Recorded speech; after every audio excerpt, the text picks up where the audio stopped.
to ride. Didn't spend the time at the country club this week. You didn't play no golf this weekend? No, I didn't do no golfing this. Next week. It's too hot for that, isn't it? Yeah. Well, know what he did? He did polo. Well, you must have been watching, huh? He grew across. That was binoculars. Exactly. Actually, I saw it live on TV. All right. There you go. I used to enjoy watching that. Actually. Polo? Yeah, I never really got into it, but I just used to enjoy watching it. Fair enough. I'm just trying to figure out why you're gonna ride a horse, hit a bull, and then try to catch the bull that you just hit. But that's why I used to enjoy watching it, because I was trying to figure out what did they get out of it, right? Type of thing. Challenging. Would I do it? I don't think so. I think I have some better things to be doing. Yeah. Okay. Nice sport for those who enjoy. I guess if it was something we came up on, right, we'd be doing it on a regular basis. All right. Takes you to a whole different place, somewhat. Fair enough. Good stuff. Well, today on Inside Sports Talk Radio, we'll have Mr. David Lambert, the former president of the Bermuda Lawn Tennis Association, joining us, and the current president, Mr. Michael Wolf, joining us. The feedback on Serena Williams has not died internationally, as we all see what's happening. More and more comments are coming out, more and more people supporting Serena, what she's saying. But the fact is that, back to the umpire, he was in his right. He followed the rules and he followed the guidelines, so he was absolutely right regarding handing out the laws of the game to her in that regard. But obviously, people are saying it could have been handled in a more professional manner. I mean, everyone has their side to that. Everyone gets their side on that. So he's going to be joining us. Also, Chico.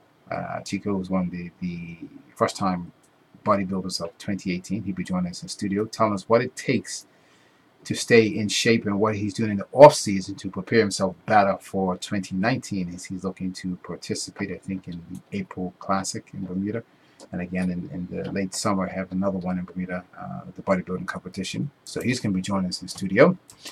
And our good friend, Mr. Richard Todd, gave me a call yesterday.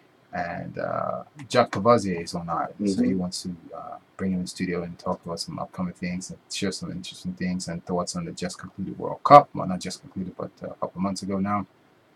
And what Bermuda is doing in the football realm of Bermuda. Football realm for the island of Bermuda, I should say.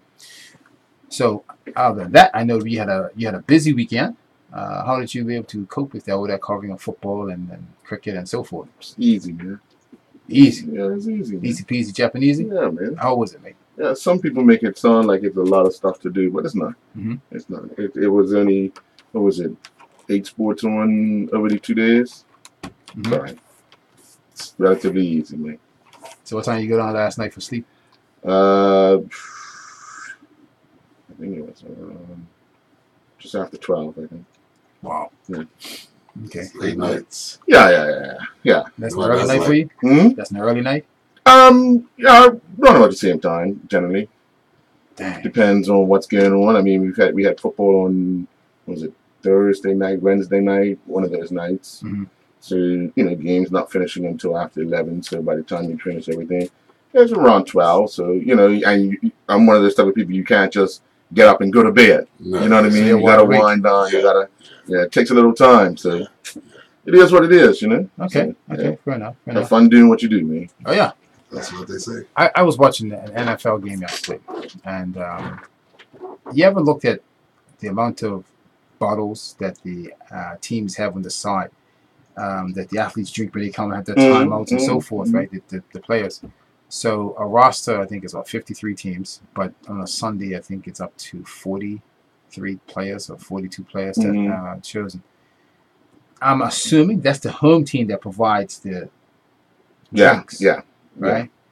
That's a long task. Yeah, they probably supply because not only some professional teams, their players, some drink warm water, some drink cold water. Right. You have to know who's drinking what. So they'll bring their own supply of containers and probably fill it up themselves. Yeah. And I think Gatorade is a contract with NFL. Yeah. You see in the side, or the some players can't drink it during play. Other players can. So it's knowing what the player what you're going to get the best out of the player when he or she responds to that extra drinking. I mean, if you see some even tennis players, you'll see them drinking a protein shake during a match. Yeah. Only because they lose so much of their hydration and so forth. Yeah. For them, it could be just psychological, but for them, that's their way of getting it back and keeps them in the match. That's true. Yeah. Others will drink water with lemon. Others will take a salt pill because they know it's hot. You're gonna cramp. You're gonna, So it's knowing just what it takes for you, and those trainers have to know. That's why they have doctors. That's why they have physios. Yeah. Everybody goes through a medical before you play. You have to know what that person's going through. If it's a stress level, okay, he's out. If a player could come in physically fit, but a doctor doing some stress tests and everything can tell emotionally he might not be ready for this. You know what I mean? So it's like your heart rate. Yeah. Because you're stressed about off-field stuff. It doesn't show until you start putting people on machines, and then all of a sudden you're saying, "Oh, hold on, you got a little high blood pressure there. What's going on?" Yeah. And basically it's working with the player to realize we want longevity out of your career as opposed to one season out of your career. You know what I mean? Sure. Yeah. And then you ever look at the fact that, and a good point what you're saying, is preparing before the game for the team, home and away team, right? And then after the game, the cleanup. Yeah. So, say you're the home team, and you have to prepare 53 containers, whatever they are, presented by whomever. That's 53 probably times 2. Because, probably times 4. Probably times 4, yeah, right. So let's just say, because you got to go running back and forth because you're not that it's sitting on the side. No, you know what I mean? And they got different containers, right? Yeah. That means that a person that's working at that particular organization probably makes work because games start at 1 o'clock on the East Coast, which is 2 Bermuda time. They probably come to work. They probably set those things up either at night or early in the morning, like 8 o'clock. And then if they're ones got to clean up, they'll probably start like 8 o'clock on a Sunday and finish probably 8 at night. Yeah. That's a long but day. Check this out. If you were in the position to be that close to a professional footballer, you'd do it. Time wouldn't mean anything. Yeah, right too. Time wouldn't mean anything because every time there's a home game, what you do, that's right. I get to hand a water bottle to Antonio Perez. I get to hand a water bottle to Michael Strahan. You know what I mean? Yeah. I get to hand a water bottle. You can't take that away from me. All I need is somebody to take a picture of me handing them the water bottle. Not even like I was on TV. Yeah. So those are the type of things that people volunteer for. They probably get a little bit of stipend, but they volunteer because that they want to be up and close with a professional. And most parents want their kids to be involved so they get around a professional environment. So they see. So when you're going through your youth games and everything, they want you to emulate what you've already been close to. Standard. You know what I mean? So it's just a way of getting more people involved. You know?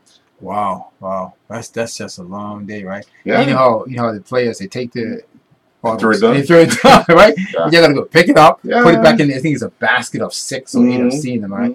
I'm like, wow. And then you gotta wash them off, and then obviously put more drink into it, whatever the case, maybe water, whatever. Exactly what you're saying. It's gotta but you gotta be ready when they come off. Oh, sure. It's one of those things where you have to be ready when that player comes off. So if the player, if after a first down or after a play, the player comes off and the player is up at the 50-yard line, but the player comes off around the 20, your job to be down there to give him water, you know, because he might be going in the very next play after the one that they're playing. So he needs to be refreshed, ready to go right away. It'll be like a seamless sort of thing. Seamless transition. Yeah. Wow, that's deep. Yeah. That's a lot of work there. Like I was saying, the amount of towels and things like that, right? Oh, yeah. Washers, they're probably got about 50 washers, right? Heavy duty, man.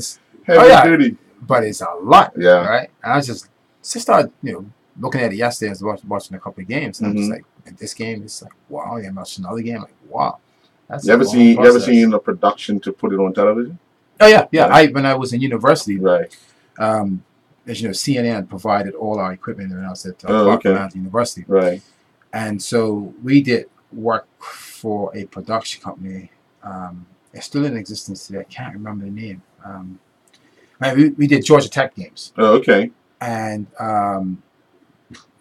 crew call was like 7 in the morning. That Right. game was like 2 in the afternoon. Mm. Crew call was 7 in the morning on a Saturday, and we finished like about 7 in the evening. Mm. And that's setting up all the equipment, putting this in place. Check, double check, mics, triple check. triple Yeah, checks, yeah, right? yeah. Ray- Behind the Raycom scenes, all Sports, that I work think it was that you were called. doing behind the scenes, the people that are on air are the people that get most recognized. Oh yeah, and But they thank the crew. the host. They thank the yeah, crew. Yeah, Without the crew, wouldn't be Yeah. possible. Yeah. So, say if the game was 1 o'clock, the crew call will probably be like 10 o'clock in the morning. right. Where the production people 6 Mm. and 7 in the morning, Right. they already started. Right. Right. Right. It's a lot of work Yeah. behind the scenes. And so it's not an Yeah. easy task, and that's why it's an expensive industry, Yeah. and that's why you gotta deliver on all Yes. accords, because it's very technical and it's very expensive. Mm-hmm. And there are a lot of people that They see the view finished it product. and go with it. Yeah. Yeah. They see a finished product Yeah. and think, oh, I could do that. I was just gonna say It's that not. the It's not as average easy Joe as puts yeah. on his No. TV Yeah. and, Yeah. you know, you see Yeah. the game or whatever Mhm. they played, and sometimes the average person doesn't really take into account Just Right. what it takes to get like it done. You said, the Yeah. amount Yeah. of work that's going Yeah. into A lot of work. making this Make production. this A possible. lot of people believe you just drive up a truck, plug it into the wall, Yeah. and turn it on. They were on the air. But you'd It's there. be surprised how many people actually think that. Yeah. Yeah. Wow. I know it's like even going to, we always go to like a lot of concerts and things like that, especially likewise if they're televised. Right. Right. You know, they've been there hours Yeah. before the actual event, Yeah. setting up and getting the cameras, and everything, in order and Yeah. all of the equipment and what have you.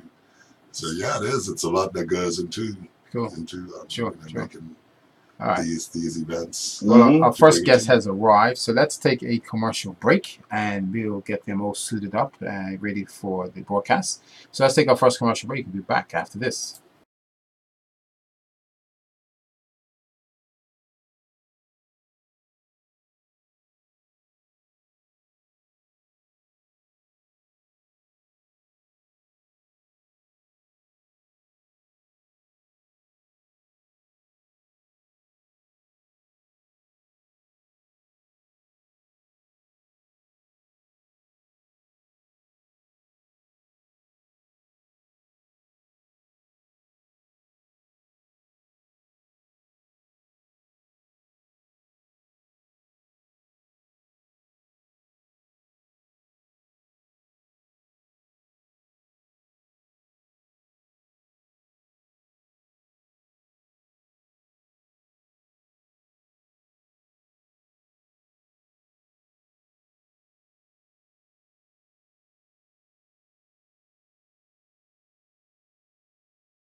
And welcome back to Inside Sports Talk Radio. As we said, our first guest just arrived in the studio. We have Mr.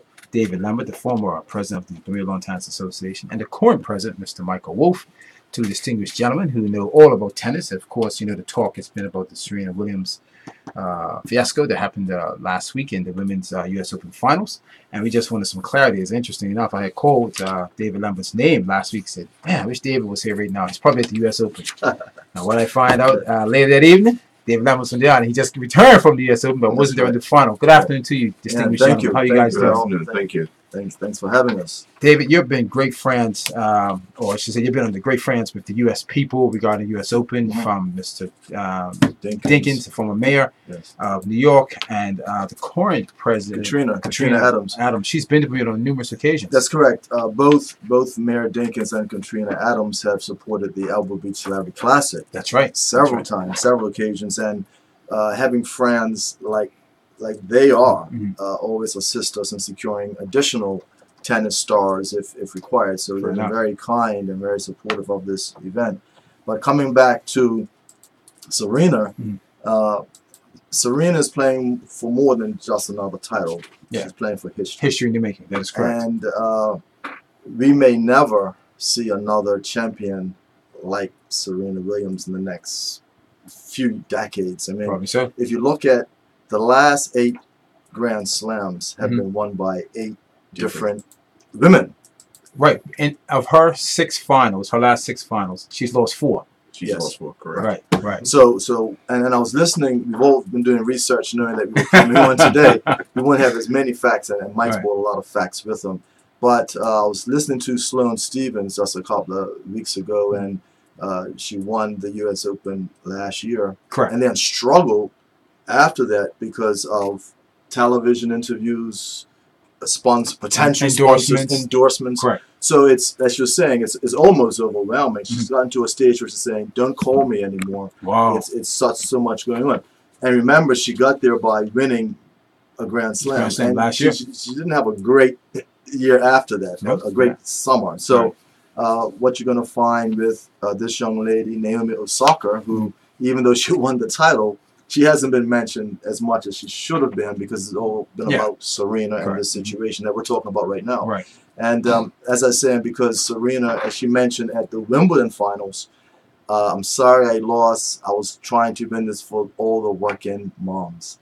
She just reached millions and millions of people that liked her, didn't like her, now they love her. And now, as you know, in the press conference, she said that she felt that the women are not being treated as fairly as the men. We know that some male players have shouted and screamed and even called cheer umpires different names. We don't have to go into the McEnroes and all that, but that's facts.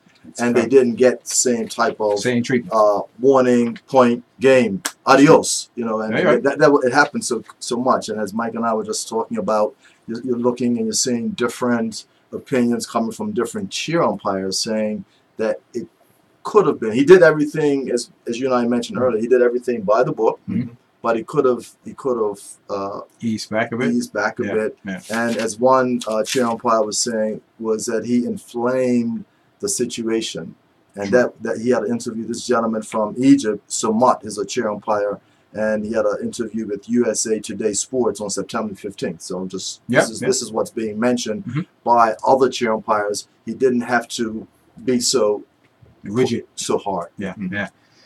Do you think? Well, let's before you take that question, Mike. What happens in a situation like this? You've got a lot of facts and figures in front of you. Explain to our listeners. He went by the book, meaning the umpire. He was within his right, but it could have been handled better. Correct? Yeah, I mean, basically, you're absolutely right in your statement there.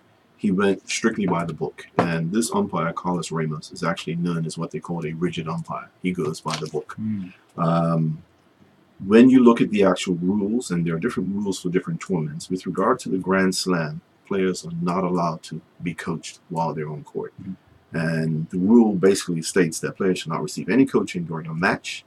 Communication of any kind, audible or visible, between a player and coach may be construed as coaching is illegal. So that is the rule. And when Serena's coach made that signal, whether she saw it or not, Carlos reacted to it, saying, "Okay, he's now committed an offense, and I'm going to give her a penalty." And basically, the penalty structure for this offense is the first time you get a warning, the second is a point penalty, and then the third is a game penalty. And that's what Carlos basically followed. He followed the rules as written. When you look at the last penalty that she got, which basically was a game penalty, it came down to what he considered to be verbal abuse.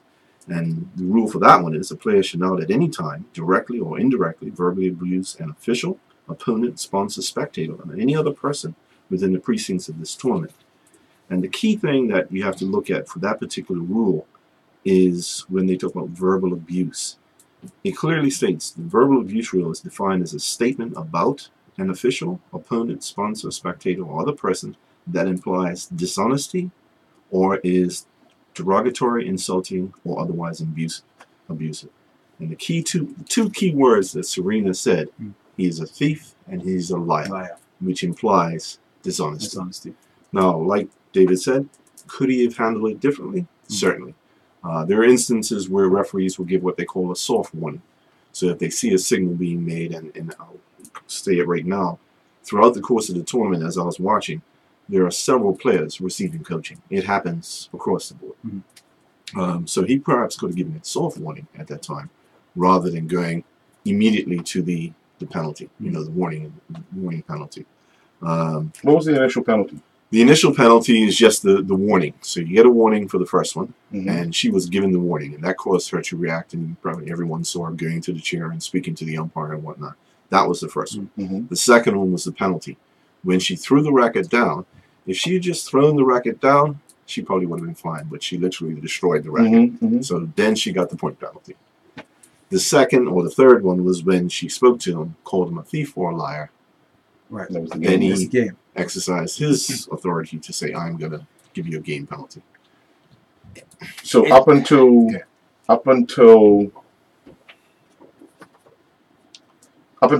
the second or the point penalty, everything was okay.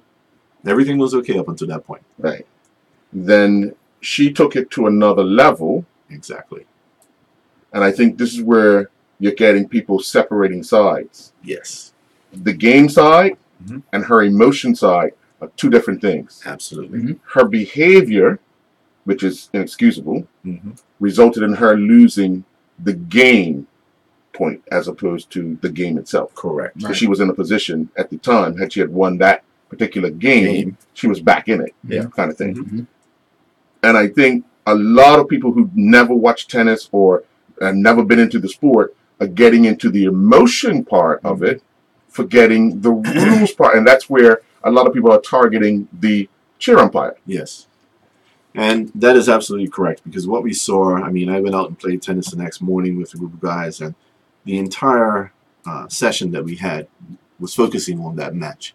And you had people looking at the emotional side, like you said, and why did this happen? How come he did this? And, it sparked all the conversations that we heard about sexism, about racism, about, all the emotions came out. And, it's really interesting when you step back and look at the actual rule, and then you say, okay, well, this guy actually acted within his grounds to do this. However, could he have done it differently?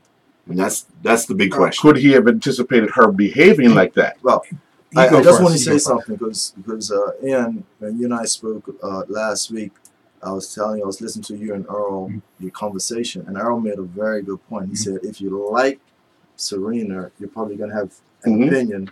If you don't like her, you're in the middle, you're going to start her and say, well, her behavior, whatever. And that's where we're still at. In some, I was teaching a couple of days ago from Philadelphia, and the first question is, David, did you see the Open? Yes. You know what the next question is? What did you think? The next question is, first question, not the morning. What you think about Serena's behavior, right? And now the lady, she understood why Serena was emotional. She felt that the chair umpire didn't communicate the whole situation as good as he could have.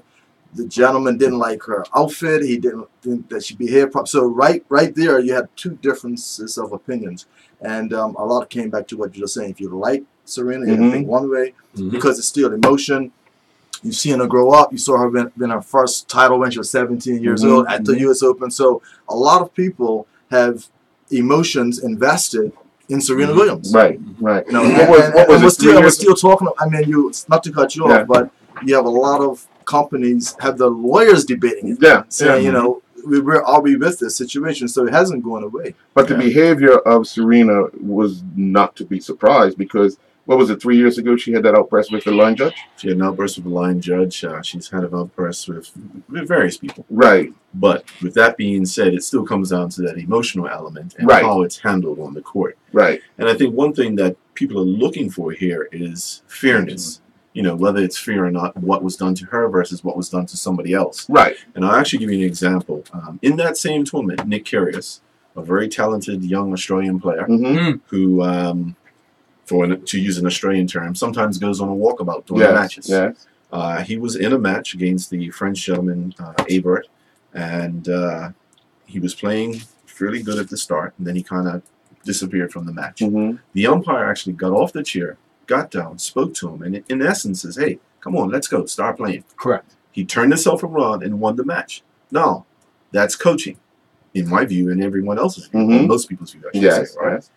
Nothing has been said about that. Mm-hmm. So this Well- is where you're looking for that fairness element to come into play, because here you had an umpire effectively coaching a player, which Right. is definitely illegal, Mm-hmm. and nothing's been said. Right. And how they ran about it, I can't remember the correct words, but they were basically saying he encouraged him, Yes. all right, to get up and say, let's play tennis. You're here for the people, and, And- so forth. And they gave the umpire credit Mhm. on that. Well, as Absolutely. Katrina, as Katrina said at a press conference a little while ago, you never saw him again on the show court.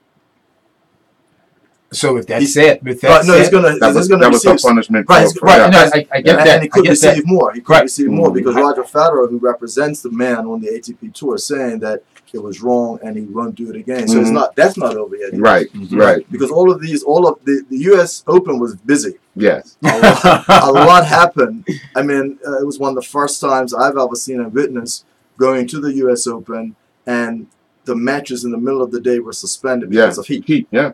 Mhm. First time I've seen that.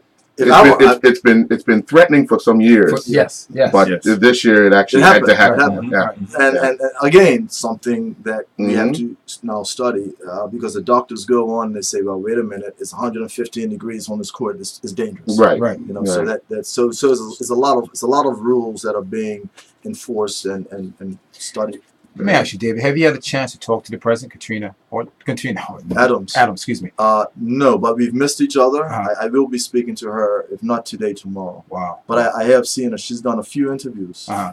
Because she's Yeah. not just the president of the USCA, she's also on different committees Mhm. representing women. Right. And this is moving in that direction of She other came women. under, she came under a little fire a couple of days ago. Really? you know, Yeah, Yes. because she was overheard Yeah. apologizing to Mhm. the umpire Mhm. for saying that it was sexist and so Sexist, forth. yeah. So she's under a little Yeah. under a little fire Mhm. too. She's under So. the microscope. And, Yeah. and this is what's happened. It's opened up a big conversation because you have some of the tennis greats now chiming in. Martina Navratilova came out and basically spoke against it. Right. Yeah. Billie Jean King came out and was supportive of Right. Serena. So, Right. you know, it started the conversation. That's probably a good conversation to have about fairness and equality. I mean, you know, here recently that the Grand Slams, the ladies are now being paid the same as the men. Mm-hmm, mm-hmm. One of the big advocates for that was Venus Williams. Right. That's You right. know? Yeah. Yeah. So all this is starting to come into play, and it's a good conversation to have. And since you mentioned about pay, I think they also said in order for women to receive the same amount of pay as the men, they have to play 3 sets, I think it was, as opposed to 2 sets. that hasn't been Live- fun. That's being discussed. Discussed, I Being should say. discussed, Discussed, right? Mhm. Discussed. But let's take it back a bit. Back in the 80s, early 90s, John McEnroe, Jimmy Connors, Yeah. Elie Nastase. No secret. Nothing happened to them. Different Not- judges. We understand different that different umpires, umpires. right, That's, umpires. that's fine. They They received received a penalty, but but they not didn't get sure. the point or a Right. game deducted from them, right? Well, there are instances when you go back. I was looking at some footage of John McEnroe, and he's one who's come out and said, "Yes, I've said worse, definitely." And I'm sure we've all seen him play at times. There was actually a game where he was defaulted the match because of what he was saying. Mm-hmm. So there, you know, it's happened over time. It's probably more visible now because everyone's Yeah. watching, media's there, and you know everyone can get access to the actual match itself. But in the past, there have been instances. Now, an interesting note is that this same umpire has had a run-in with Rafa Nadal, Mhm. Roger Federer, Novak Djokovic, Mhm. and Venus Williams Mhm. for various point penalties. And Yeah. I think he actually took a game away from From Venus Venus, at yeah. one time.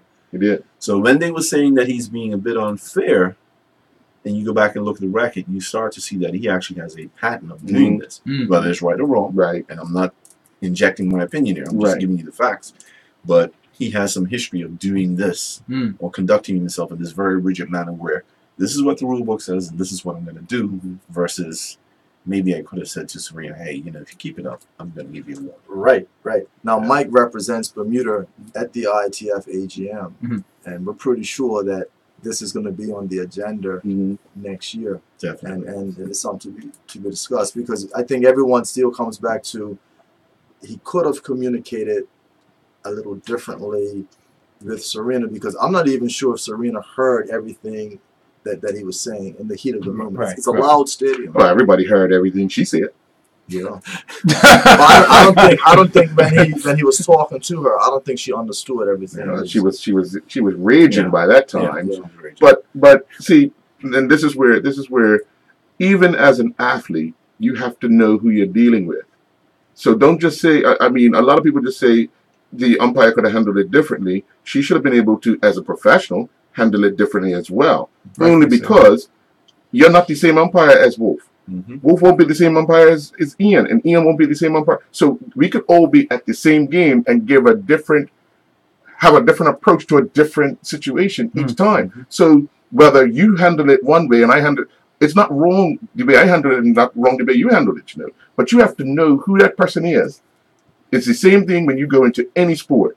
You have to know who the referee is. You have to know who the line judge is. You have to know how far that person would allow you to go. They say it in baseball. Every umpire has a different strike zone. So you have to know that guy's strike zone every time you go up to the plate. So you don't say last night it was him and his strike zone was here. No, because he's different and he handles things differently. So you know what I mean? As a professional, you have to be aware of who that person The is. other thing is key, and just finishing off on that point that you made, is that you also have to know the rules. Yes. You have to be very aware of the rules. Now, Serena, I'm sure she knows. Mhm. I've already got 2 penalties. Mhm. The next one is a game penalty. I'm in a fight for my life right here against this young lady who's just playing out of her head right now. Mhm. And we have I to can't mention that afford she to. played very well. Yeah. We have You know, she couldn't afford to get a game. Right. So she's got to also, like you said, put the emotions in check somewhat and, you know, settle down a bit. Let's take a commercial break, gentlemen.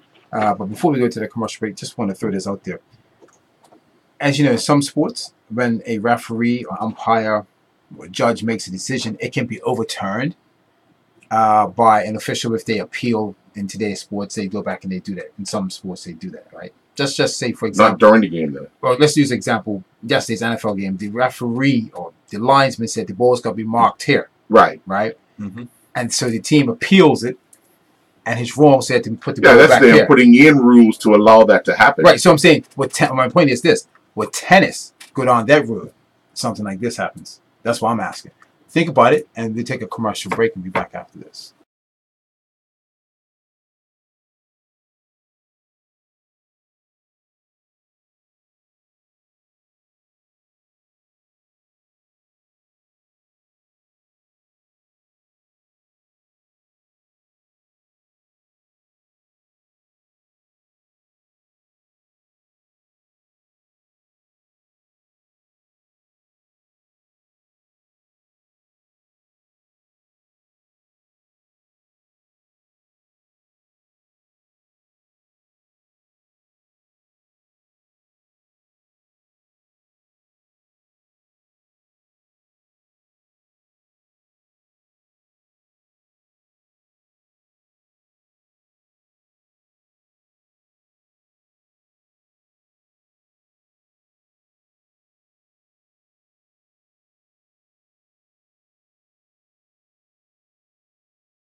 And welcome back to Inside Sports Talk Radio. As we were saying, just during commercial break.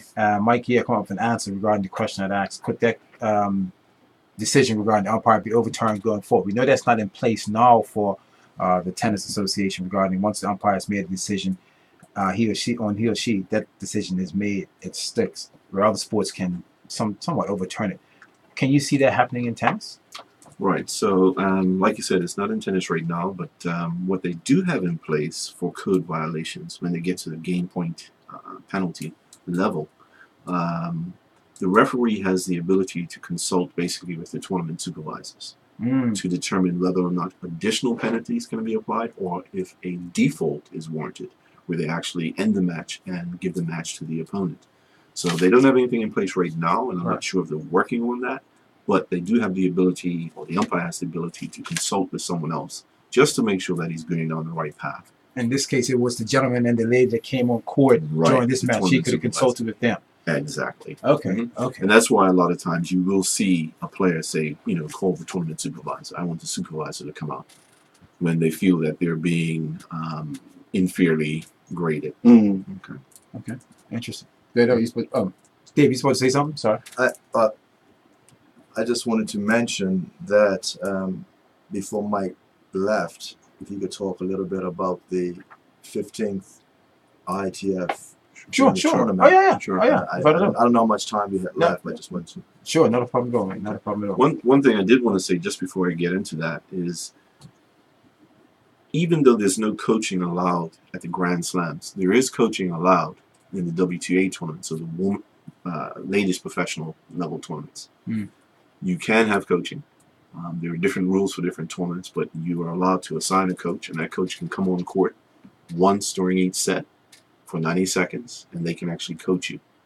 So when you heard Serena saying, "Oh, I've never been coached before," or she doesn't take coaching, that's what she was referring to at the WTA tournaments. Other players receive coaching, and she hasn't used that as yet. The other interesting thing about coaching, in 2017, the U.S. Open actually tried coaching at the qualifying levels. So this is kind of the pre-tournament to get into the main draw. Right.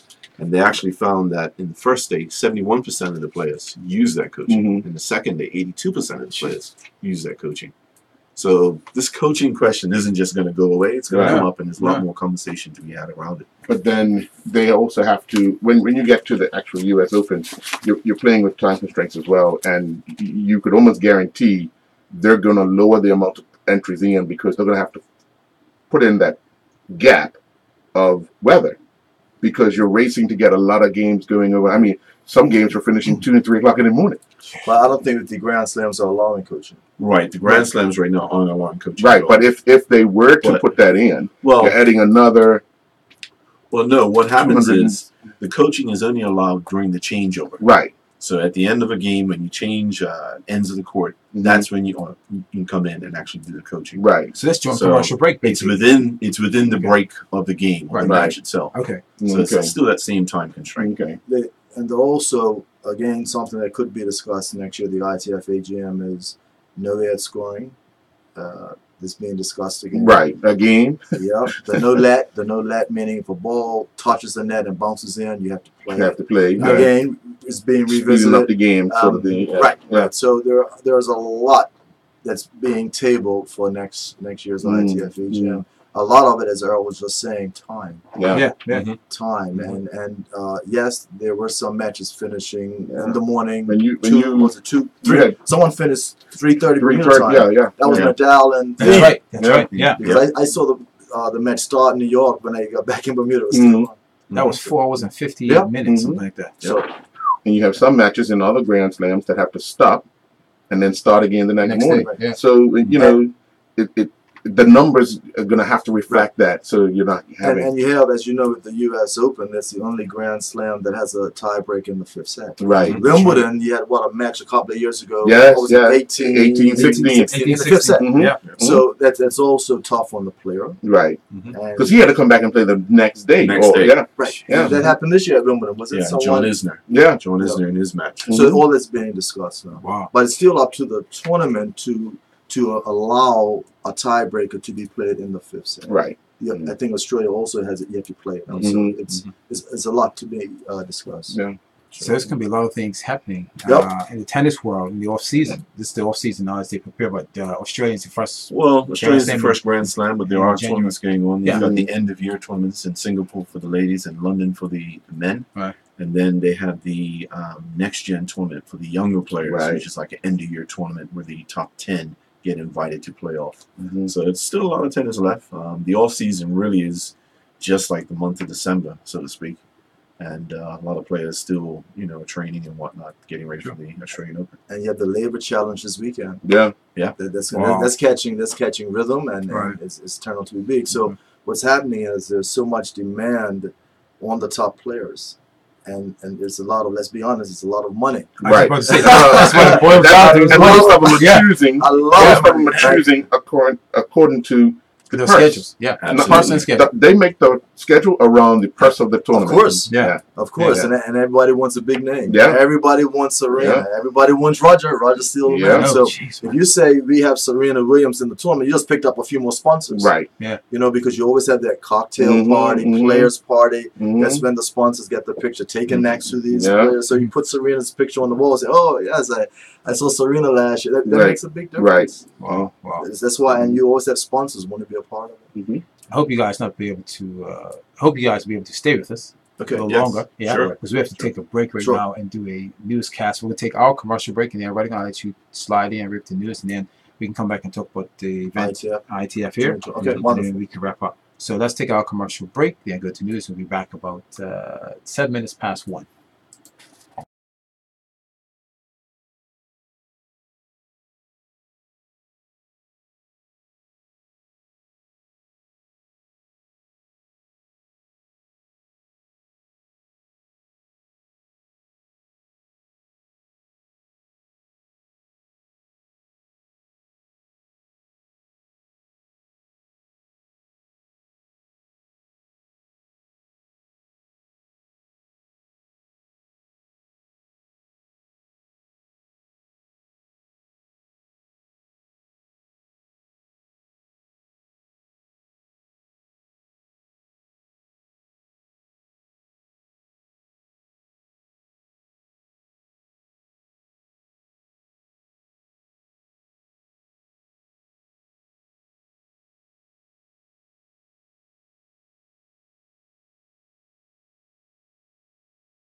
want to share with us regarding the local front of tennis, the ITF Junior Tennis Tournament. Explain to us, President, what it's all about. Okay, so the ITF Junior Tournament is a international tournament that we've hosted now for 15 years. This is our 15th year. And it sees juniors from all around the world. We've had juniors from, obviously, the U.S., the Caribbean, Europe, as far away as Japan, even participate in this tournament. And basically, it's a ranking tournament. It's an ITF Level 5 tournament. These kids are basically participating to get their ranking points to move up in the junior rankings worldwide. So again, it's our 15th year. It's going to be held at the WER Jewel Tennis Stadium from October the 15th for that entire week. The qualifying matches start on October the 13th. So it's going to be a lot of tennis, a lot of competitive tennis. Some of these kids you will see in years ahead playing in the professional tournaments. We've seen in the past this happen. From a local standpoint, we have some local entrants who have already committed to the tournament. On the ladies' side, we have Shelby Medeiros, who's currently overseas in the tennis academy in Florida. We have Trey Mallory, committed to come back to the island and playing this year. We also have some local kids, Scott Redmond and Tariq Simons, who are going to be participating this year as well. So again, a good event, a lot of tennis going on. We're encouraging everyone to come out and support. These kids certainly could use your support. And again, you can see some really high quality tennis and some of the future stars of the sport. This is like the Mecca of youth tennis for Bermuda. And this is where we shine on our best. And this event is from the 15th to the 19th of October. That's correct. How do we prepare for something like this, Mike? How do you guys put preparation in place for our local youth players shine on this big occasion? So from the player standpoint, I mean, most of these players have been playing for years, and several of them have been to academies. Okay. Actually, all the ones I've mentioned have been overseas at some point training, and I think Scott Redmond's actually due to he's been overseas in some academies throughout the summer participating. So a lot of training goes in at those locations. They come back here, they participate in local events. All of them have actually represented Bermuda at some point, which is good. In the Ladies Fed Cup, in the Junior Davis Cup, and other tournaments. But the training starts years in advance. These kids are getting to the point now where they're starting to show all the training that's been put in. I know some of them in the past have actually trained with David. So, and we're talking about training from the ages of, some of them as young as 5 years old. Wow. We have this young player, Makai Ritter, is showing a lot of promise right now, coming through. 13 years old, dominating the local scene and different tournaments that he's competing in. So quite pleased with the group of juniors coming through, the different programs that the BLT is offering right now. And I think we're about to start another fall season group of competitions that are run under the BLTA. Okay. So it's a lot being offered. We still have the school program, which is reaching thousands. Yeah, absolutely. Right. And like David said, we're about to start our fall terms in several different programs. So we have the BLTA grassroots program that starts up Saturday mornings at the tennis stadium from 9 to 11. It's $10 per session. Bring your kids by. Anyone can enter, and we start teaching you the basics. And the coaches there work your way up. It's underneath the direction of our national tennis director, Ricky Mallory. We're also starting off on September 30th our Junior Tennis League, which basically sees kids playing round-robin matches every week, every Sunday against each other, and they move up and down basically a ladder. So that's starting coming this September 30th. We also have on the adult side, we have the Winter League, which is about to start in October. We have also something that we're doing a little different this year. Our tennis director, Ricky Mallory, is actually working on a team tennis for the kids. Now, this is something that we used to have years ago. David Lambert can tell you all the details of that. But we're trying to reintroduce it where we select kids randomly for teams, and they will be assigned coaches, and they will play a format where they play against each other every week and whatnot.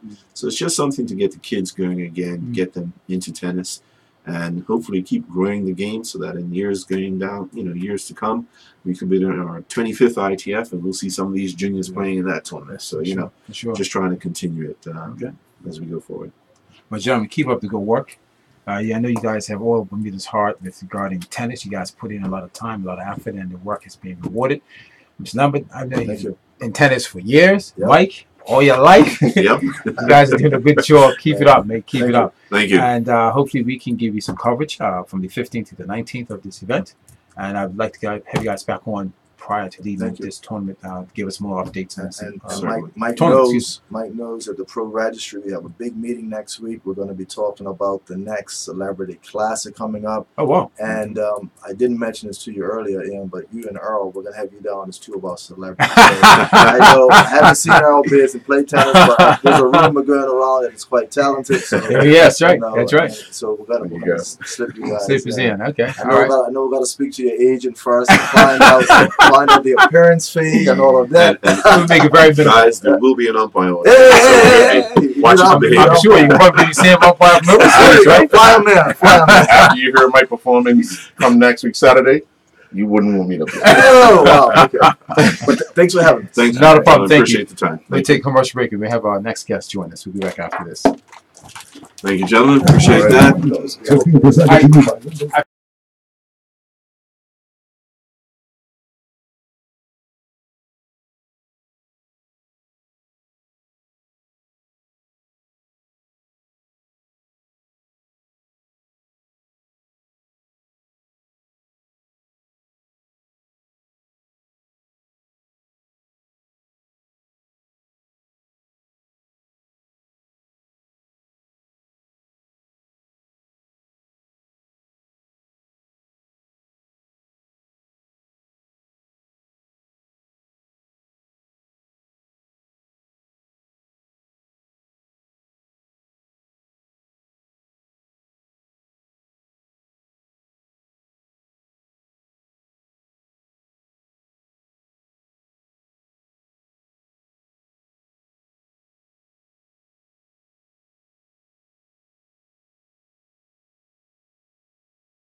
Sports Talk Radio. Joining us in the studio is no strangers. Maurice Deal? Maceo Deal. Sorry, forgive me. Maceo Deal. And a gentleman who has a passport around the world, Jack Cavazier. Good afternoon, gentlemen. How are you guys doing today? Good, thank you. All is good. Thanks, Akira. Maceo, you just finished the B license coaches course. Now you're going to the C license getting underway on Tuesday. Jack Cavazier has been to Bermuda on numerous occasions. Explain what his role entails and what else he's going to speak on while he's here. Yeah, good afternoon to Bermuda. Again, thank you for having us on. Jack, welcome back to Bermuda. I think actually we should now consider giving him citizenship for the work that he's actually doing, and of course, you know, the French football's on top of the world right now. They won For sure. they won the World Cup, so definitely we have a lot to gain from having Jack back in our shores. What he's going to be working on this week is the C license.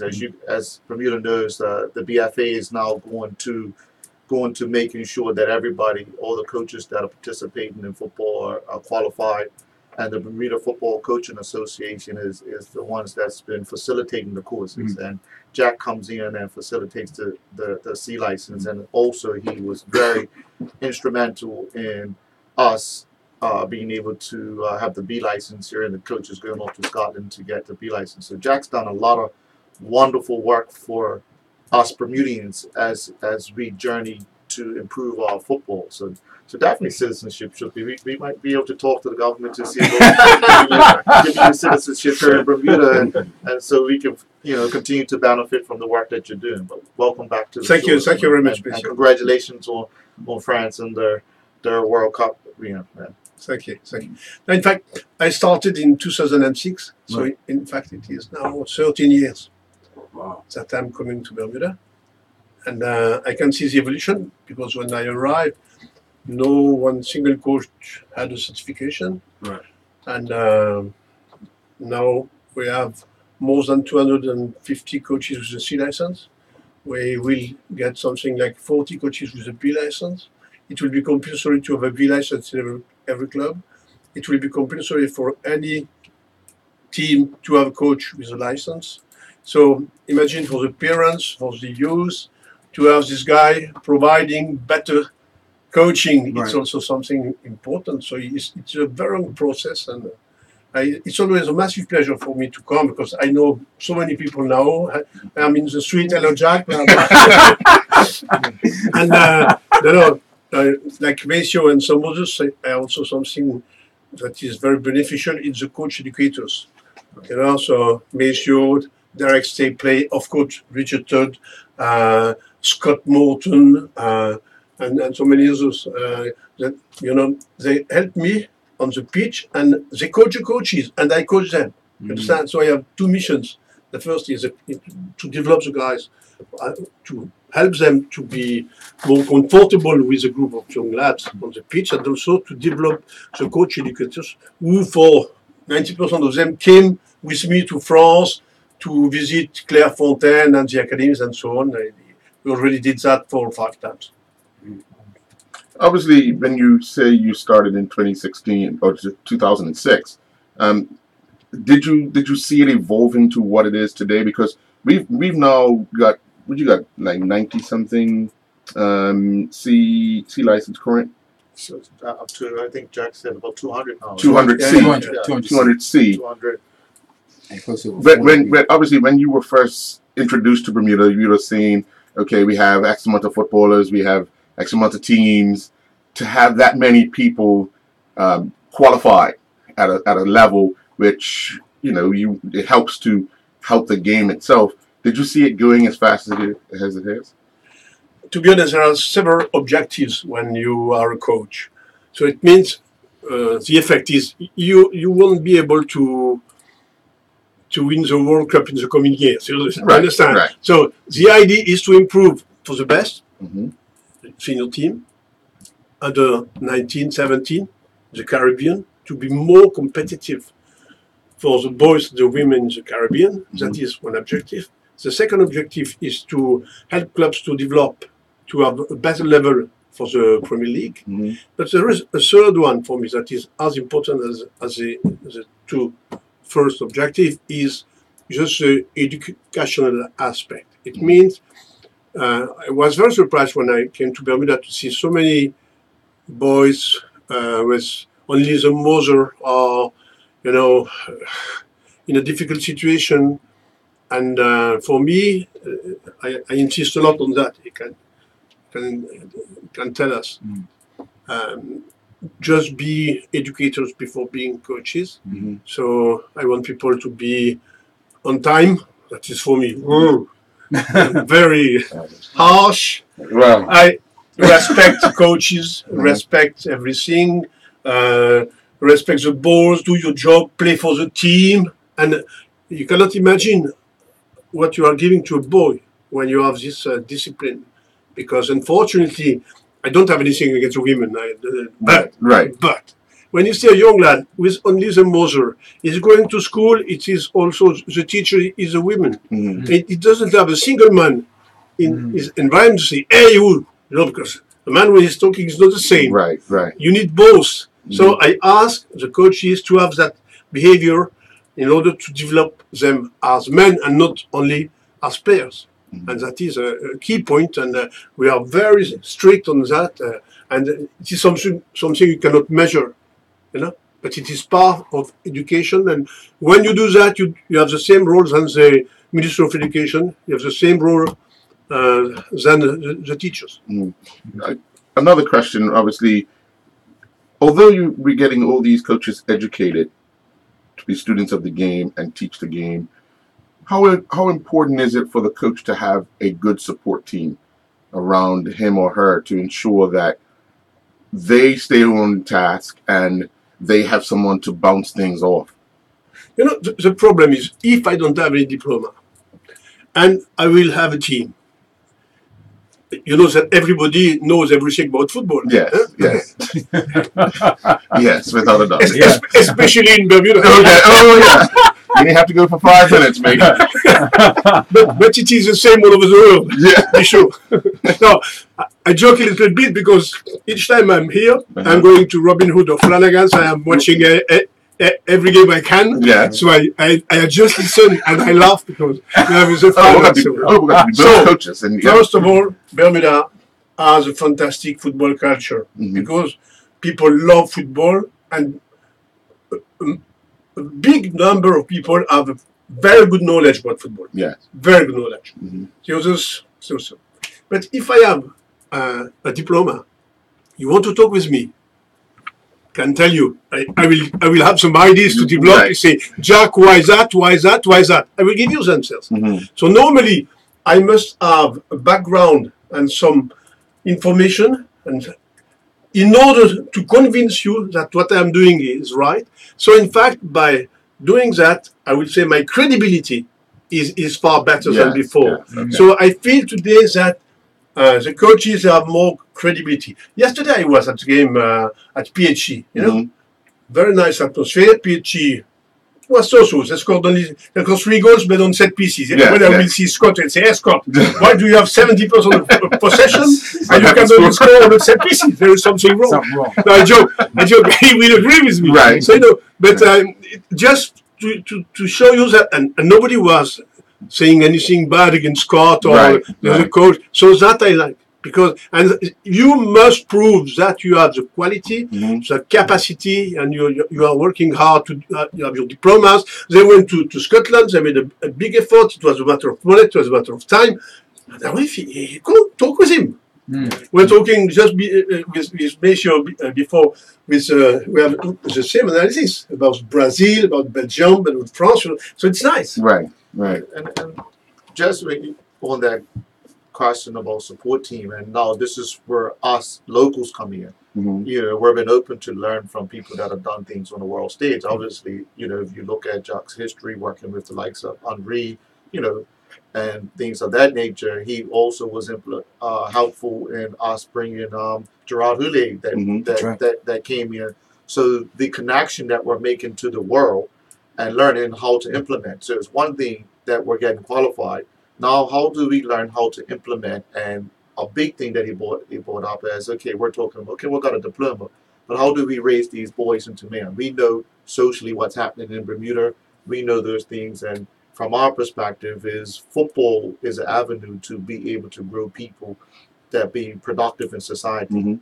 And, you know, the next step is, okay, if we can establish that, now how can we impact ourselves on the international stage? You know, we know that the World Cup's going to 48 teams. We know that the CONCACAF. So if we're getting ourselves professionalized and organized, now how do we create our own local support team here to impact our country? So the media, the coaches, the parents, the government, everybody is need to be on page with that product. But as a football organization, we can't go to the corporate sectors. We can't go to these people who've run up first organized ourselves. Right. So that's what you see happening here. You see us organizing ourselves on a journey to culturally impact the improvement of football. You know, and we're still at the beginning stages. Just maybe one anecdote, because I was a coach of Patrick Vieira in '92 with under 19, and in Spain we were in the final of the under 19 in Europe. And Patrick is now coach of Nice. Yeah. And I met him where I'm living near Geneva at the beginning of the season, because they were preparing the season in Divonne-les-Bains, where I am living. And I said to Patrick, I was coming to Bermuda for years, and he said, Jack, would you come to Trinidad and Tobago, because my wife is from there, I want to do some charity there. And I said, Patrick, the first thing you have to do is to come to Bermuda and to see what we did with Bermuda. And if we find just a period when he can do that, he will come. So that is but because he is very interested by the. But you want to show him first what's been done.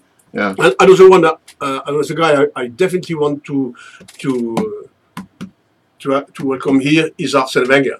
I already asked him, but it was a little bit too early. Right. But I hope in the coming years I will have Arsene and Patrick coming. And the last point, but maybe we'll come back to that later, when we talk about how to develop the knowledge of the people about football, I will make a presentation next Monday about the World Cup. Because I was working for a radio during the World Cup. Right. And I had to analyze all the games of the French national team before and after the game. So I will do something on Monday before the award ceremony. It will be 1 hour presentation, question and answer, and we can talk about everything. I'm going to put you in the spot. Sorry to interject, right? I'm not a United fan, but I just want to know why is Pogba played like this for France, since your analysis, and why is he playing like this for Man United? Yeah. Excellent question. I will give you the answer. I will try. First of all, you have to understand Pogba profile. Plenty of talent, offensively, defensively. Massive self-confidence, maybe too much. An anecdote. I was 15 years after Liverpool a pundit for the French TV for English football. When he was at Manchester United, I was talking with him. Each time I'm going somewhere, I see the French, I say, how are you doing? And so on. And Pogba was complaining because he was not playing. And I was talking also with Ferguson. He said, no, he's not ready. So in fact, his first problem was he didn't have a good self-analysis of his game and of his potential. He had a great will to be one of the best in the world. He knew he had some talent, but for me, maybe at that time, he didn't have that analysis. That's the first point. The second point is he has a little bit this behavior to show off as soon as he can. And he said, for instance, something that was very dangerous before the World Cup. He said, I want to be a leader.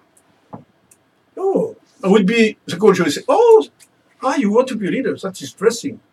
Do you believe you have to say that you want to be a leader? You are a leader. You show you are a leader. You at any time you are the leader. When you ask Stevie Gerrard what is a captain, he says it's not somebody talking, it's somebody doing on the pitch and showing, having, I would say, the respect of everybody because of his game. But Pogba, when he said that, he also say, why not? And he became a leader because he was listening to Deschamps. He said, no, enough is enough. You stop to touch a ball 3 times before giving it. You stop to slow the pace of the game because you stop to believe you have to score a goal every game or to make a goal because it's not your role. You go there, you fight with N'Golo Kante. You are first of all defensive midfield, so you play very, very sure. You respect the discipline, or it won't work. Okay. And he understood that, and I believe that it was a gap for him, and now he will be. I believe he will be at Man United the same type of player he was in the French national team. You think so? I think so because he doesn't have the choice. Already with Mourinho, he has some problems because Mourinho is a coach. He wants the discipline for the players. He will tell you the same as I was telling before. Right. Respect the team, respect the balance. Before going there, look after the others. And Pogba has the talent to do that. He will become, for me, one of the best midfield in the world.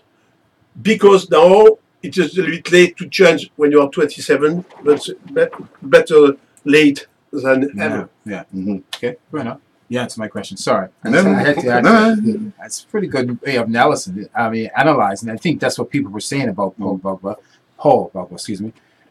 He was playing one way for France and then one way for Man United. But I think he summed up by saying, well, I get out of his maturity, number one. Maturity. He has the confidence. That's not a problem. Also a showboat. But he's got to play within the team and play as a team person. And not say, going to lead by example, I'm going to do it. Show me on the field. Most people that are leaders don't have to say, And they don't. And I just that's go out and right. show it. That's right. They Yeah. just do it. Athletes just Look do at it. the difference between Pogba and Henry. Thierry Henry. Yeah. Mm. Oh, yeah. You know, Thierry Henry also had the confidence. He also had the style. He also had the swagger. He had all those things. But where he showed you those things were on the football field. That's right. He didn't color his hair. He didn't do all those different things to highlight him. No. As you know, his football highlighted him. Yeah. And you know, Henry was just as cocky, just as Just as arrogant. Even if you want to use the word arrogant, he's just as arrogant. But he showed his leadership and he brought his team. He made his teammates and people around him a lot better.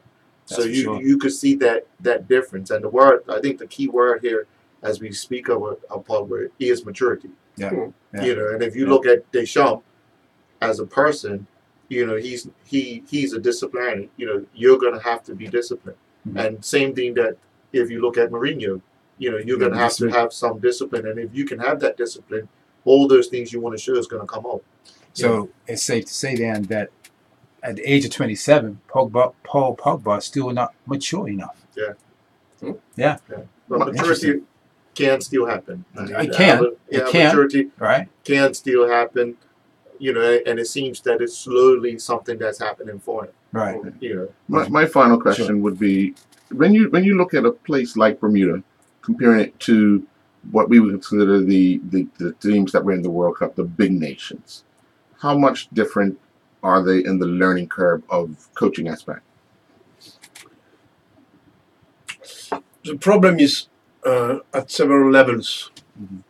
First of all, I would say now, the sea license in Bermuda is the same as the sea license in France. Right.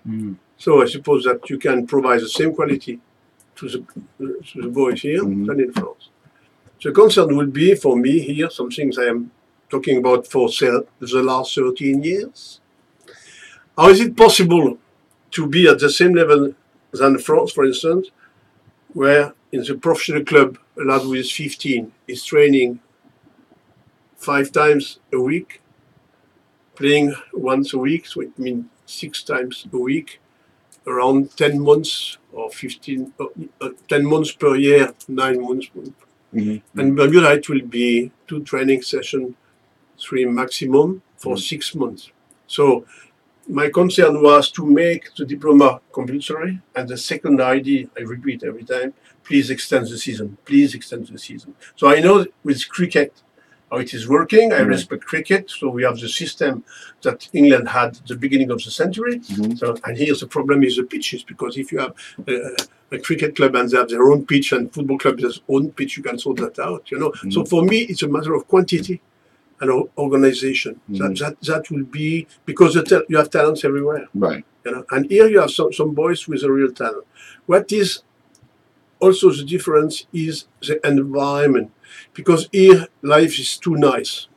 It's never snow, never cold, never, you know, people smiling, take your time. Right. Being late sometimes, that's not the end of the world. And so in France, it's more demanding because you have so many people. You are already in a competition. Right. So in fact, you change So often, and you have to fight to keep on at the same level.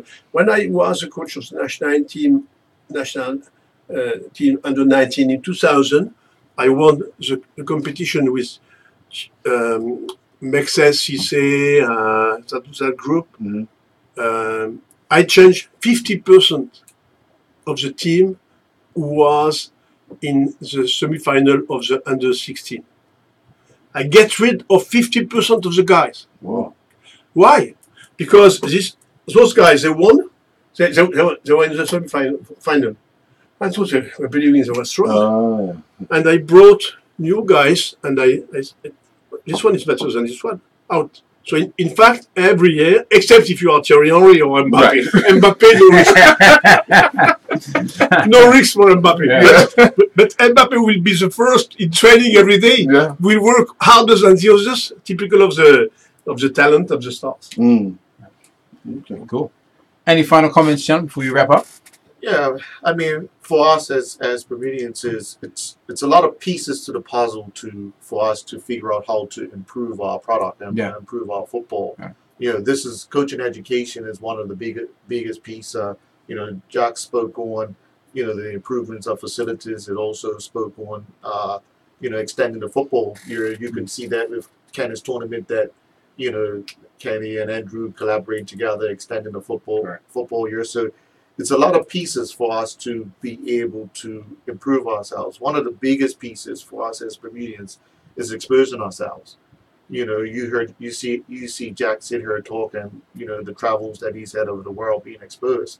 And that's also what we need as Bermudians. So it gives us another perspective on how to do things. I find as a Bermudian we have one perspective that we're had since 1950. Pretty much. And we're not changed the perspective on how to implement things. So these exposures for coaching, from coaching education and traveling and doing certain things, you get another perspective. And that's how we're going to figure out how to implement and improve our football, because we all know about the Nations Cup that's happening, that we're involved in, that's FIFA and CONCACAF activating to improve the level of football for smaller regions. You have more competitive games. We're getting financial support from the CONCACAF region for these competitive games. But again, you need better coaches. Yeah. You need better people, better coaches implementing things to improve. So that's part of the journey and evolution that we're on. And there's going to be some up and downs on it. Sure. But we have no other choice if we want to improve and be proud of something that we're doing as Bermudians. I take my hat off to you guys for taking this initiative. And you've been with Jack since 2006. It's 2018. So that's like 12 plus years you guys have been together, putting this program together, improving our coaches and the coaches C license and the B license.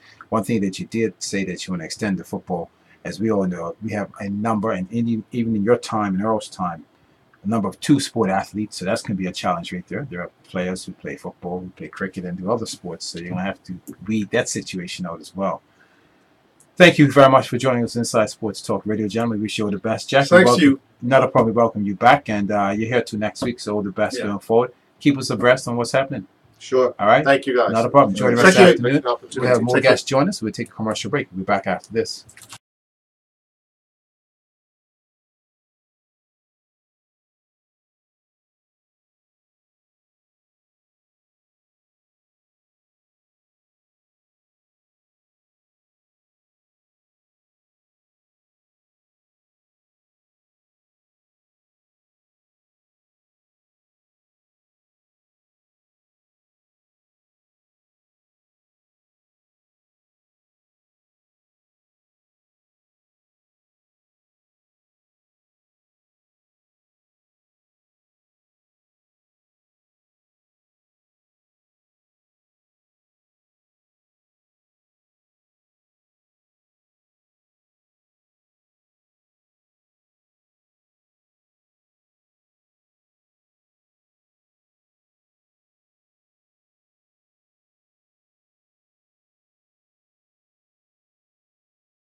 Inside Sports Talk Radio on Power 95 FM with host Ian Rollins and co-host Earl Baston. And welcome back to Inside Sports Talk Radio. Joining us in the studio now is Chico, one of the gentlemen who participated in the bodybuilding show for the first time ever in his life. He raised his game up so much so that he wants to take it on going forward. Good afternoon to you, sir. Afternoon. All is well? Good. All is well. It's the off season for you now. Yes. So what goes through your mind? Because we only hear about bodybuilding leading up to it, maybe 6 weeks out, maybe 2 months out of it. It's a lot of work preparation that goes in the off season. I call it the off season because our event is only held like once a year, April and in the summer. So that's improved there. But overall, how are you putting yourself together as you prepare going forward for 2019? I can tell you it's completely different this time around. It's a lot more food, which it's just a whole different program. The development season is completely different from when I was getting ready for my first show. Mm-hmm. The routine's different, the eating's different. It's just night and day. Right. But I'm kind of glad I actually have a full year Mm-hmm. to actually develop and see if I can come out with a better package next year. My first goal was just to even just get on stage this year, which was an accomplishment. You know, it was nerve-wracking. I got that out of my system. You know, but the development stage, I could admit that is way more fun. Right. You know, mainly because of the eating. Right. So when you say the eating part, you basically you're probably at now 3,000, 3,500 calories per day as opposed to 1,800, 1,500 calories? Yeah, correct. It all depends on you know, your body type, your make, what's needed for you. But yeah, it's a big difference like that with calories. Wow. Well, that's good because eating is nice, right? Yeah. It's nice. What did you learn from your first year participating? Like, what points you have to work on regarding your body structure and overall, what do you want to improve?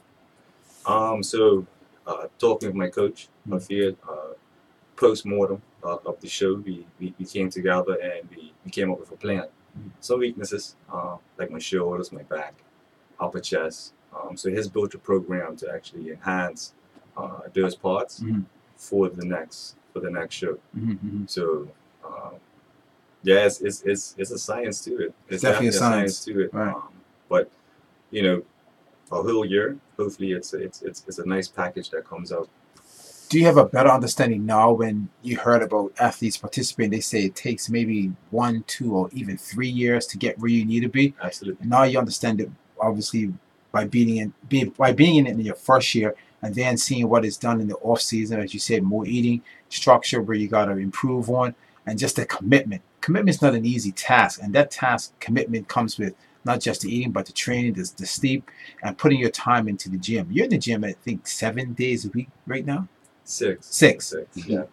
What day is off? Because I see you there, 5, 6 days a week. Yeah, Saturday as well. You know, Wow. I try not to do anything family oriented stuff. Like still active, you know, do stuff with the kids outside when we can. But yeah, it's like I said, it's a lot of work. The commitment is there. It's not really a task or a burden because if you want something, you know, you go get it. It comes second nature. It's not a job. You know, it's something like you love to do. With it's just a state of mentality, I guess. You know, you just gotta want it. You know, and I have a lot of respect for this sport and the athletes that's doing it or thinking about doing it because it's not easy. It's a lot mental. You know. How did you overcome those nerves before going on stage? It was no. You push you out? Yeah, you can't even get over it. It was if it was your turn to go on stage, it was your turn. It was like jumping off a plane. Right. Realistically, you know, and then seeing like friends and family in the crowd and stuff like that. It was intense. You know, I'm not really like me personally. I'm not really a person that stands up and does that. I'm playing sports all my life, but it's a different type of arena and stage. So you're standing behind that curtain. Yeah. You know that person's finishing up. You're next. There's nothing you can do. You worked hard, so you got to go out. You worked hard. You know, it's at the end of the day, it's you versus you, right? You know, it's a lot of amazing athletes in Bermuda, that's been doing it for years, and you can see it. with their physique and stuff like that. You can see that they put the hard work in. They've ate properly for a good bit of time, and it shows, right? So it's just one of those things that I just gotta sit back, and I just gotta just not look where everyone is right now, and just accept my journey. This is where I'm starting, and let's get it. Do you find yourself watching more of the professionals, how they're looking, and looking at how their training regimen puts them in that position? No, absolutely. YouTube's been my friend. I got some favorites. You just take a look at their regime and stuff like that. It's very motivational, because at the end of the day, when you're training, you're always thinking, is someone training harder than me? Or when you're home and you're craving that cheat meal or that snack, someone else out there that's got that mentality saying, I'm not gonna eat that. So that's always in my head. And there's motivational videos from my favorite athletes that's actually competing and stuff professionally. Kind of pushes me. So. How are you able to put in a program 6 days a week, Sunday through Friday? You're in the gym at 6 in the morning and you're training these 2.5 hours a day. Are you doing double sessions some days as well, or right now it's just once a day? Just once a day, thankfully. Because my first go at it, the beginning part of this year, it was double sessions. It was intense. Wow. But now it's I do everything in the morning, which actually works for me. So I can rest at night, spend some time with the fam. It works out, but it will change. Everything's always dynamic with this. How did your body react doing doubles? Yeah, because that's always going to take a toll on you emotionally as well. No, definitely. It's like I said earlier. It's more of a mental thing. Didn't really get cranky. You heard horror stories, people getting cranky and moody and stuff like that. But I enjoy it. If that's the work that needs to be done, but let's get it. Let's put in that work. What do you do for recovery? Because obviously, when you work out and you're preparing for an event, you're taking your body to almost its extreme to bring it back to then do it the next day. So what is your recovery? What are you doing to recover to prepare for the next day? I'm trying to get sleep. Trying to get sleep and that rest. That Saturday is what I look forward to. It's only Monday, and I'm looking forward to the Saturday already. Right. But it comes with the territory. Your body adapts and gets used to it. But I try to get to bed as early as possible. But sometimes it don't work out. Right. Now, are you one of those that like to train with a group of people or by yourself? That's a great question, because I used to train with a lot of people in the gym. I think Ian used to see me in the gym training for a whole bunch of guys. That's when it was like 5 and 6 guys. Probably I'll say, be honest, 8 to 10. Yeah. Be honest, 8 to 10 guys. Yeah. So, but that's when I was excited first. It's my first time getting really addicted to fitness. Now, just me or one other person. Less rest times, in and out, hit the weights as hard as you can. It's like it's your last day ever, and then get out of the gym. So. What? Now, Ian said that you go 6 o'clock mornings. How long are you there? So get there around 6. My routine, the program that my coach has actually put together, takes me about. Depends on some days. How you feel, how your body's adapting. So say between 45 minutes to an hour and 15. Then I gotta do some stuff that is actually tasked me to do to work on some weaknesses. And then after that's cardio. So so 2 hours pretty much. 2 hours pretty much. I try to get out there by 2 hours. So. Okay. Do you find what you've been tasked with, especially your weaknesses, do you find you're getting strong in those areas? No, definitely. And the great thing is having a coach, especially my coach. I don't want to big him up too much, but it's the best, right? Is that he always levels me down. Because I was talking to him the other day. I was like, man, I went across the mirror. I'm getting some gains. he pulled me back and was like, no. Let me worry about that. Right. All is worrying about is me being healthy. Right. And get my strength up. That was going to be my next question, because you did say it depends on how you feel. Yeah. When you're not feeling like you got your A game, a lot of times professionals say that's the time you want to go past. But is that always a good thing? Because sometimes you can actually hurt yourself more because you're not feeling it and you take shortcuts. Absolutely. So when I'm not feeling 100%, you know, you've had a bad day, which we all do. Yes. You know, or a bad night, or you're going through some things. That's why I kind of rely on my coach. He never lets me lift heavier than what I'm supposed to. And if my form goes out of place, he drops the weight. Right. So he's there to actually monitor that. You know, most men would try to lift the heaviest thing in there. Yeah. You know, if you want to get the frustration out, if you want to get the frustration out, now you're out for 3 months. Yeah. Wondering why, right? Yeah. Interesting. So much has been learned in your year of 2018, because you came on board in January of this year. A year hasn't even been passed. It's basically been 9 months. Yeah. How are you able to grasp all this so fast? Because people get impatient.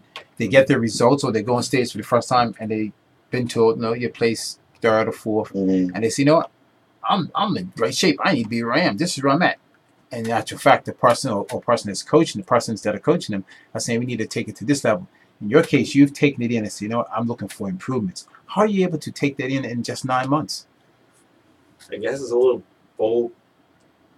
all has to do with the individual as well. It's all about maturity, you know, and accept what the journey is. There's no shortcuts to anything that you're doing. Right? You just gotta find out what steps need to get you from point A to point B. You know, everybody's journey is different.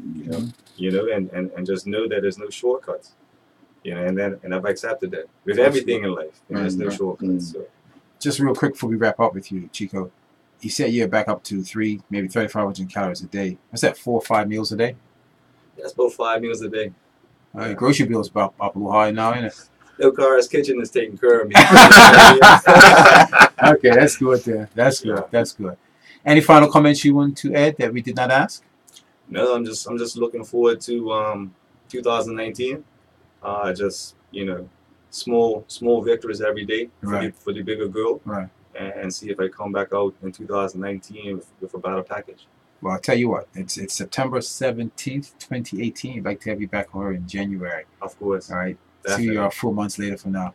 Definitely. Because you're putting in a lot of hard work and commitment. Power to you, mate. Thank you. It's not an easy task. All right. Cool. We're going to take a final commercial break before we wrap up here on Inside Sports Talk Radio. We'll be back after this. Sports Talk.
Yes, and welcome back to Inside Sports Talk Radio. Wow, time flew, Earl. It 12:15 was just a minute ago. Well, it feels like it. It seems to be, sure. Just want to thank our guest, Mr. Michael Wolf, the president of the Bermuda Lawn Tennis Association, and former president, Mr. David Lambert, just giving us some insight and factual information on the rules and regulations regarding the Grand Slam of tennis, and obviously with the most recent incident with Serena Williams and the umpire. Mike had some good facts there, and he pointed out some good answers. And the fact is that he was in line, meaning the umpire, with what the rules and regulations are. It's just basically how could have been handled better. But you know, hey, look, you know, he was under scrutiny too. Yeah, you know, he's under pressure, and so he it's not stayed easy. by the letter of the law, He did, basically. You know, And unfortunately, Serena's outburst contributed to her losing the point. it did, and who she is. Yeah, right, who she is, and also look at the racket that she's trying to. She came close in the, what was the one before the U.S. Open? Wimbledon. Right. She made it to the semifinal in that. I think it was the semifinals. Right. Of Wimbledon. So she misses out there. She misses out in the final here. She's looking like she's struggling in the finals here. She's going to be a year older next year. All that's playing on her emotion that she wants to try and get another Grand Slam under her belt in this current year, which all that emotion came, that comes into it. You know, you've been number one at one point in time. When she had the baby, she was 290th, and then back to 20th, and working her way up the table. So when you're used to being number one and you're the big draw, it's almost like Tiger Woods. When he first started coming back, obviously he came back a lot sooner than he should have because he kept going back out with back injuries. But when you've been number one for so long, you feel obligated to give that back. And sometimes you're not in the right frame of mind to do that. So when your chips are down, you tend to react to certain things. So, for her, she emotionally, she acted out of character, so, and she'll look in the mirror and say, well, maybe I did handle that wrong. But it'll be years down the road that she says that. Yeah. She might not change her stance, but she might say to herself, I think I handled that badly. And you think that's added pressure for tying this racket that she's trying to get? Yeah, definitely, because what legacy would she have if she don't? She'd be number two. Yeah. That's what it boils as down great as she has been. In her era. Yeah. Right. What would she be? Number two. Thank you. Right. So, like you said earlier. Be number three, then. Yeah, nobody wants to be two. Yeah. Right. And she wants to be number one. Yeah. And, she's if you can't be number one. Her last 6 finals that she's played, she's lost 4. Mm-hmm. So, there you go right there. Because that's pressure, man. That adds to the pressure. And again, every year she gets older. So it becomes hard. The body starts saying, hold on, pick your tournaments. Yeah. Because I can't do this like I did when we were 18, 19, 20, 21. Amazing. You know what I mean? Now I had a baby, so her body's changed. Yeah. That's natural. That's a natural thing. So all that's playing on the emotion. Cool. Yeah.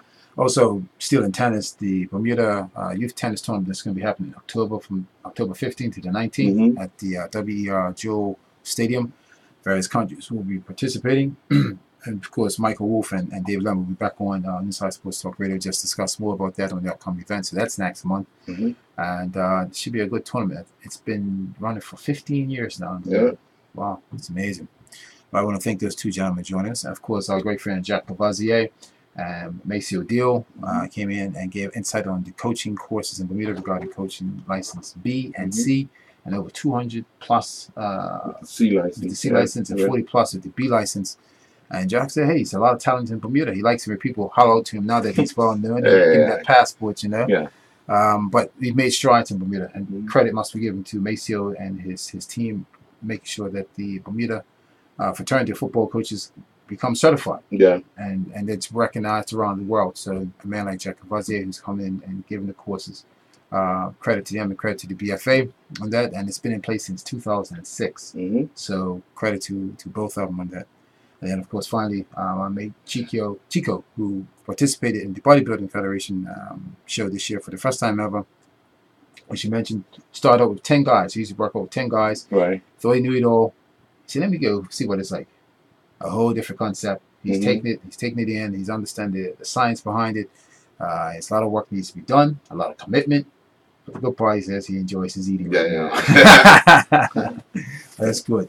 Well, again, thank you for working with you again on Inside Sports Talk Radio. We'll be back next week, Monday. Yeah. Dawn Bassett's going to be at the helm next week, Roddy Gunn. So I'm not going to be able to see the January again in any more months. Unless you move it to the evening.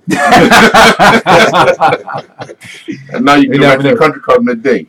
Do you go I'm midday? just gonna say that I'm gonna go head up to the country club and watch a little tennis. Mm. A little tennis, Watch a little tennis. a little polo, A little polo. and a little golf. And a little golf. But yeah, an all rounder, boy. You know, hey, we gotta. I can't play them all, so I gotta watch I say everybody's got a place. You know your place? them. Your place is to watch. There you go. There you go. Thank you for sitting in for the Always a vacation, Don Bassett, Always mate. a pleasure. Pleasure working with you. You know, All right. some interesting shows, you know. So, Oh yeah, so it's good to be a part of it. good stuff. Enjoy the rest of your afternoon. You guys as well. Thank you. All right. Talk Radio is brought to you by I'm walking hungry.